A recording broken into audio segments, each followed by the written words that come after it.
Hello, everyone, and welcome back to the coping mechanism. We are here on the 20th of February. You can see by a new addition to the set behind us. Yeah, I've mentioned that last time. I think it's really important that you know when these things are recorded because things might change and we might look bad, and we definitely don't want that. So, we are back today. We'll start with the questions as normal from the previous episode, and then we are going on to a bit of a boring topic. So grab a drink, probably grab a snack, and we'll do the talking, you can do the listening. So yeah, we're going to be talking about Section 8s, or I like to call them now Section 21s with personality. We quite like that on the last episode. So yeah, if you haven't been here before, go back to the previous episodes. I'm Annie, I'm the operations director here at Cope & Co, and this is I'm Darren, owner Cope and Co, 25 years plus. just had to get. I know. I've got to also mention we've had a few comments on the posters. We're all into dogs in the Cope family, Labradors especially. Well, I am. I've got 5 Labradors, so hence the posters behind, which are obviously mocked up, but yeah. And the other thing we've been mentioning is the ram in the background because we're all Derby County fans, so we have to have a ram in there somewhere. Define fan. Define fan. Yeah. No, we're all right. Okay. So, as Annie said, Section 8, what it is, how it works, what it means for landlords, why our mantra prevention beats cure, and why the courts are moving at a speed best described as Snail pace. snail pace.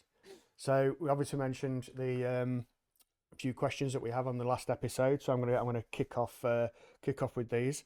Annie, get ready. So first question: do I need to issue a new tenancy agreement if the fixed term is still active on the 1st of May 2026? That's from David in Rolleston. Very quick answer is no, you don't. All That's it then. tenancy agreements that are in place will go automatically onto an assured periodic tenancy as of the 1st of May. You don't get any say over it. It's not a opt-in, opt-out. So no, you don't have to issue anything else.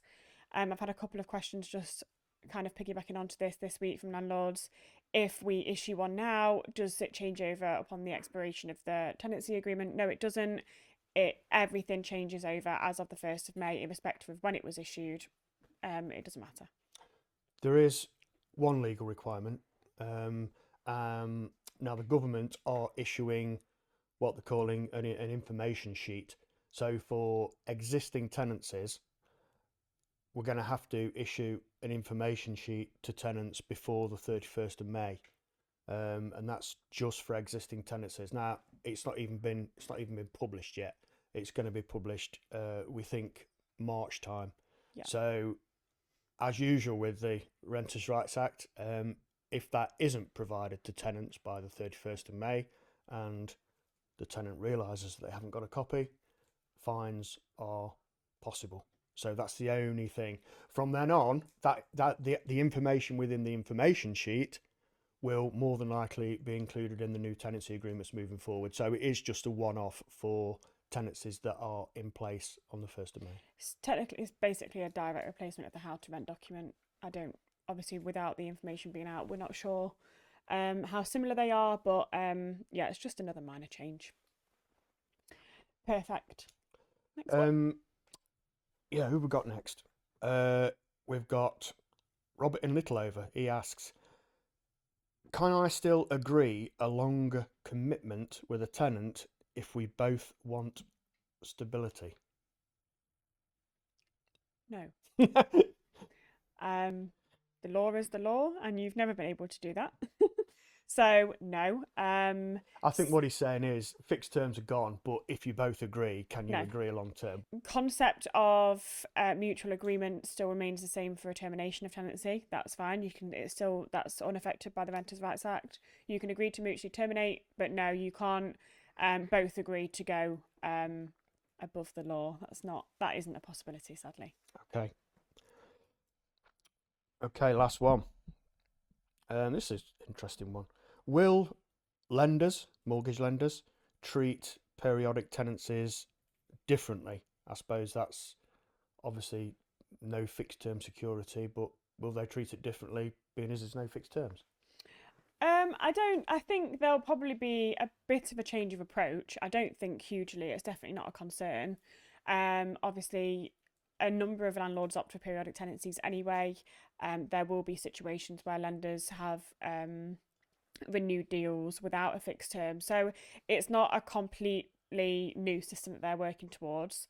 I think there's probably just more onus placed on how stable the income is, as opposed to kind of the obviously the longevity of the fixed term itself, because they won't be able to consider that. Which is always been it's always been on the income and the stability Yeah. rather than the contract, because at the end of the day, fixed terms used to go into periodics anyway. Yeah. But it might tighten them up a little bit.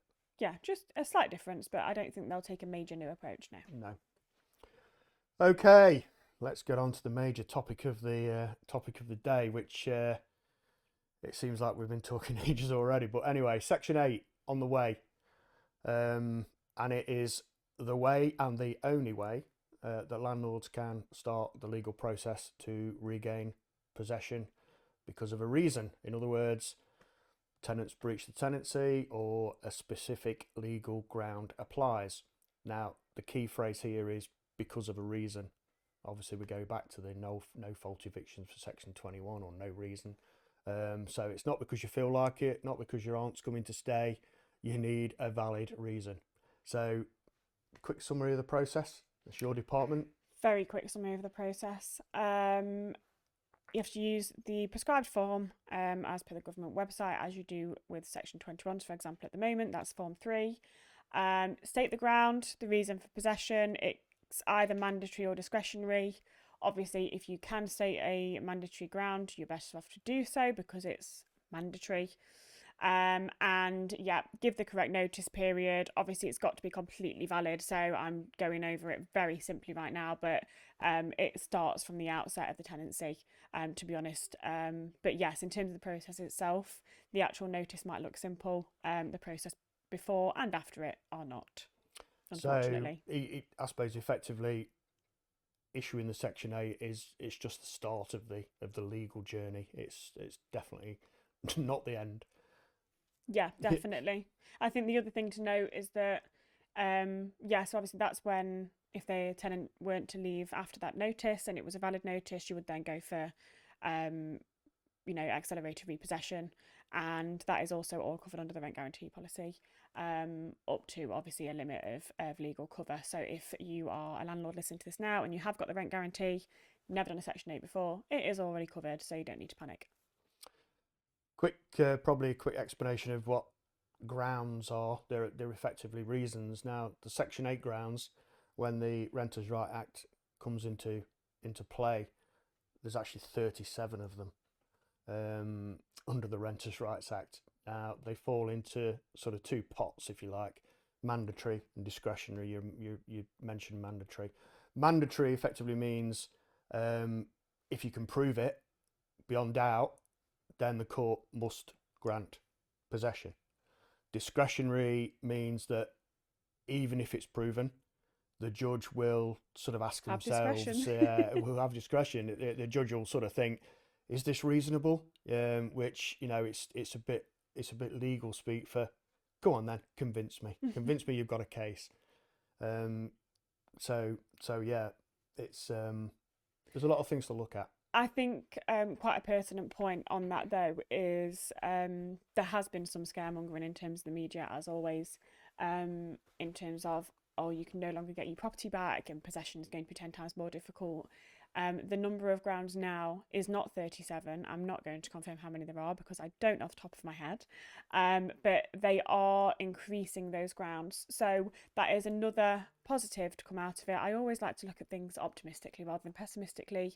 The number of grounds you can rely on are increasing, which is good to know. It's not, not all is lost with the Renters' Rights Act, but yeah, there's like I said before, the mandatory is the better way to go.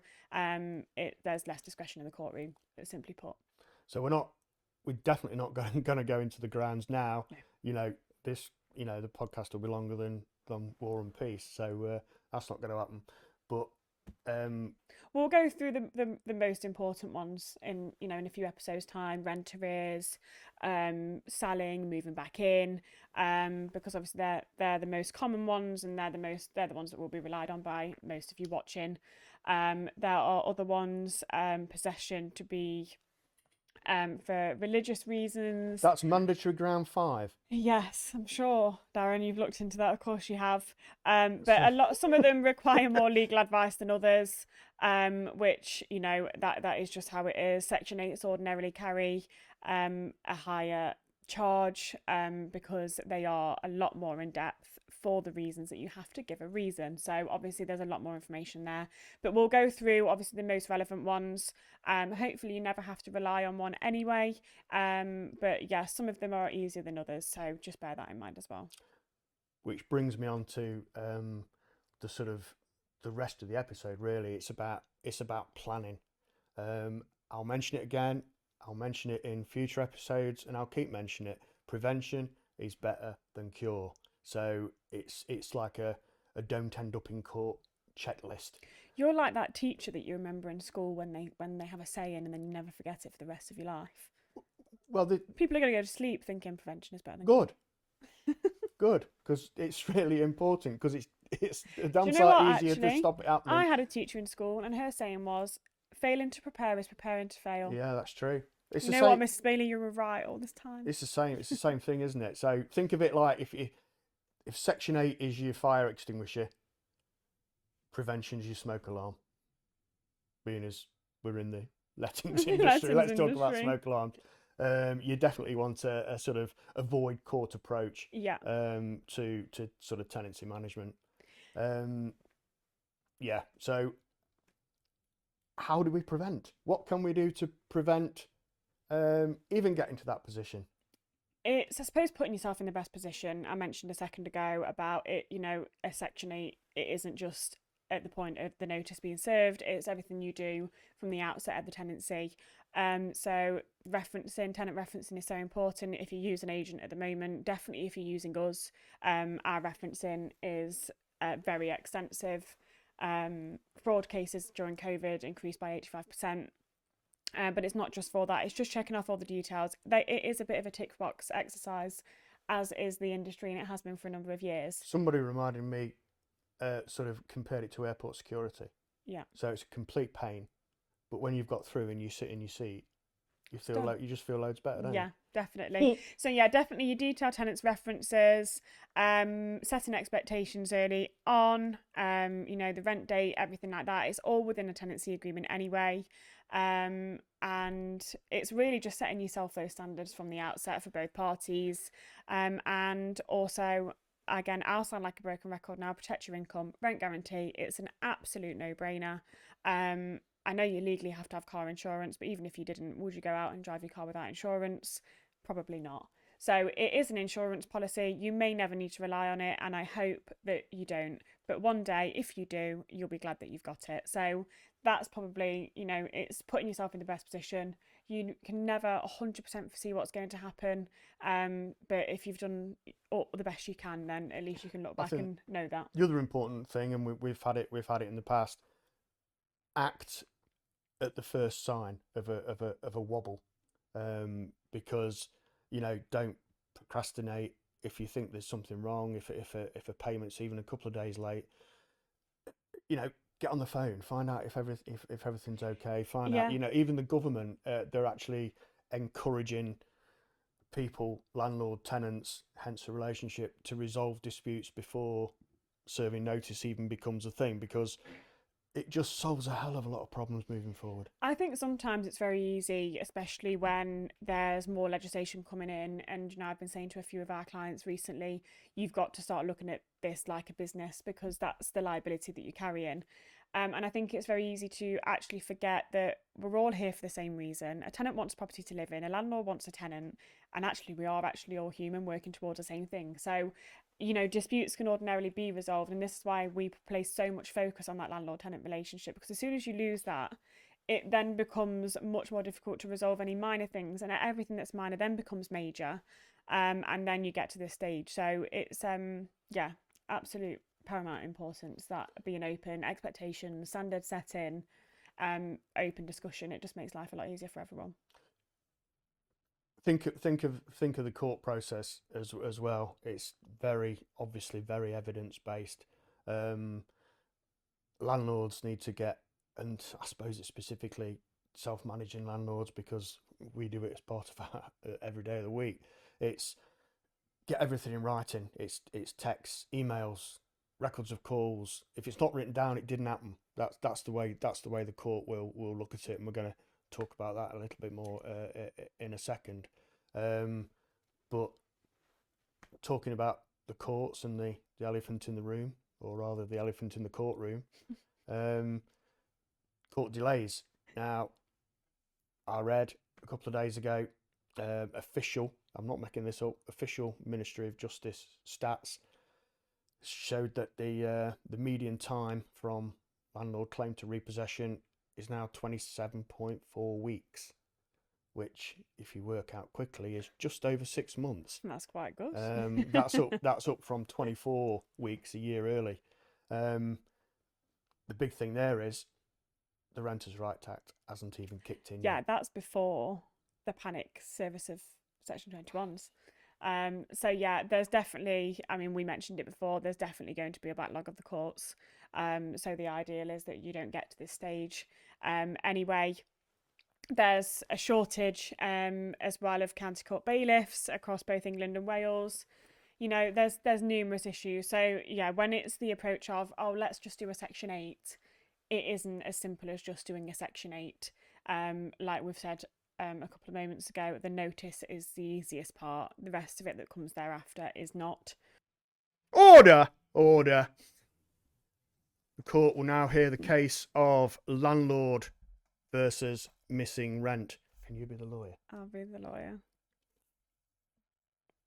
This is to make my life easier, guys, just Come so on, you know. Go for it. You ready? Your Honour. I can't take you seriously. Okay. Your Honour. The defendant's rent has not been seen since Derby County were in the Premier League. And what evidence do we have to substantiate this claim? I've got a detailed rent schedule. I've got bank statements. I've got a full audit trail. I've got a repayment plan offered, and brace yourself, a folder of all relevant documentation with colour-coded tabs. Is this That the is said it. folder? That is the folder. With colour-coded tabs? Exactly. In my courtroom? Absolutely love it. So let's have a quick flick through. We've got rent statements. We've got email copies You are of enjoying this way emails. too much. It's incredible. We've got a repayment plan that's been offered to the tenant and not accepted. We've got possessions granted. It's sorted. No problem at all. Just like that. Absolutely Brilliant. no problem at all. Thanks so much for your time. So, I mean, I'm taking this off now. Didn't realise it was you. Jokes aside, that's the point. That's the Renters' Rights Act in a nutshell.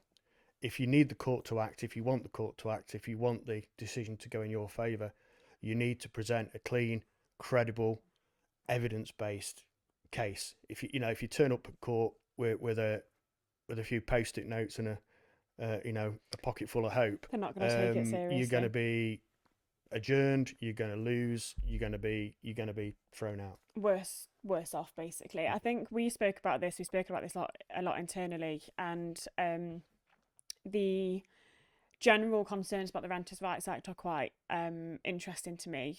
Fixed term tenancies, Section 21's being abolished, they seem to have caused real panic. And I actually think the council powers, how necessary it is to have an audit trail, is actually, in my opinion, more scary. Now, we get formal complaints. Everyone does. Not everything goes perfect all the time, and I primarily deal with those. And building an audit trail when we have a full management system and we have full notes, we have full date, timestamps, everything, takes time. To do that and to try and come up with any sort of evidence for a possession order without an audit trail or without those systems is pretty much going to be impossible. So I actually think the biggest concern is actually keeping full record logs. And that's why it is important when I say you have to start thinking about it like a business. You have to protect your asset, you have to protect yourself, and always kind of act in worst case scenario. Well, we talked about common themes Yeah. throughout the whole act. It's not just Section 8. It's the whole act. One is the prevention is better than cure, because you can solve a lot of this stuff by preparing properly. But evidence is the main thing. Yeah. Everything is going to be evidential. We're going to talk about rent reviews. You need evidence of comparables. You need answers for questions before the questions have even been asked. Yeah, That's what you need. And and it's placing yourself in the best position. And as long as you're doing that, there is very limited effect that this act will have on you. To be completely honest, that's going to be foreseeable. Unforeseeable things are going to happen, that will happen no matter the legislation. So it's evidence, evidence, evidence. Yeah. I feel like I'm in line of duty or something. So right, okay. So if you're watching this, if you're listening to this, and you're thinking to yourself, okay, you've woke me up, right, what should I do Monday morning? What's the action list? Number 1, instruct Cope & Co as your managing agent. Is that what I was meant to say? No. Have a full audit of your tenancy files. If you want to instruct Cope & Co, you know where to come. But no, seriously, audit your tenancy files. Make sure that you've got everything from the outset of the tenancy. You need to put yourself back in the legal position if you haven't. There still will be discrepancies on any legal notice served. However, but you're best off putting yourself back in the best position possible now, when you've uncovered any issues. Standardise your evidence, get it all compiled now, start building on it. Think of it a bit like a portfolio. May as well get it built, get it set to go, and then from X date, this is when I've actually got all the evidence from, etc. Fill in any gaps that you need to fill in. That's probably also really important to do. And also just make the property, your communications, rather than making it foolproof, make it court proof. The beyond reasonable doubt is the concept across the whole of the legislation in the UK, and just make sure that you are fulfilling that. There needs to be no doubt, there's no discretion, it's point blank, these are the facts, and this is what I'm laying out for possession purposes. That's it. Is that everything? That's everything. Sure. Yeah. So, well, we've sort of alluded to it. If you want to get everything right, just come to us. No, if you want to get everything right, obviously we are here on hand to help. If you're already a managed client and you're panicking, you do not need to. But if you want, obviously, to discuss further, just give us a call. If you're with a different agent, you're concerned, contact your agent. If you don't want to do so, contact us. Obviously, we'll help as far as we can without the material information that we may need. But it's really, just, it's important to be compliant. That isn't just a tick box. Compliance isn't a tick box exercise. It's beneficial for all parties, and it will, trust me, it will help you in the long run. So, I think that's it for today's episode. Yeah, I think it is. Obviously, share it to anybody that you think might benefit from watching this. Subscribe to future podcasts. We've got they're on the YouTube channel. They're also in audible version rather than having to watch it. That'll be where you obviously normally get your podcasts from. So stay calm. Stay compliant. If in doubt, write it down. And any questions? Questions at copeandco.co.uk. I'm sure we'll get some on question 8 ready for the next episode. Yeah. And there we go. Now, in a minute, you're going to see a little short video on our Let Simple service. If you've seen it before, then why aren't you on it? Then swipe down and look at some AI dogs talking in a microphone or whatever you want to do. But if you are a portfolio landlord, look at the Let Simple service. It's been designed particularly for the Renters' Rights Act, and it will, trust me, it'll make your life a lot easier, a lot more stress free. So watch that. Give us a call on that if you want any more information. Perfect. Thank you so much for watching, listening. What we're doing next time? What are we doing next time, Daren? Is that a segue that you wanted to go into? Yeah. Can we do something a bit more light-hearted? It's hard, isn't it? It's hard to. I we're know. throwing information out. We try and put silly wigs on and make it a little bit more. There was no we in you. Okay, sorry, yeah. Put a silly But wig on. we have, we've got to try and put some human element into this rather than just reading out a load of legislation and just expecting people to just get on with it. Yeah. We've got to put something into it. I think the next one, we may do something in between to sort of break it up a bit, but it's going to move on from Section 8. We're probably going to look at rent arrears and selling your property, which are probably going to be the two biggest main grounds. The main grounds for getting possession. So I think they deserve an episode on their own. So that's what we'll do. We are going to get Laura in for a rent guarantee episode in between as well. It is a no-brainer, but she'll convince you even further. So yeah, I think that's everything for today. Yeah, thanks for watching. Perfect. Watch See you next Simple. time.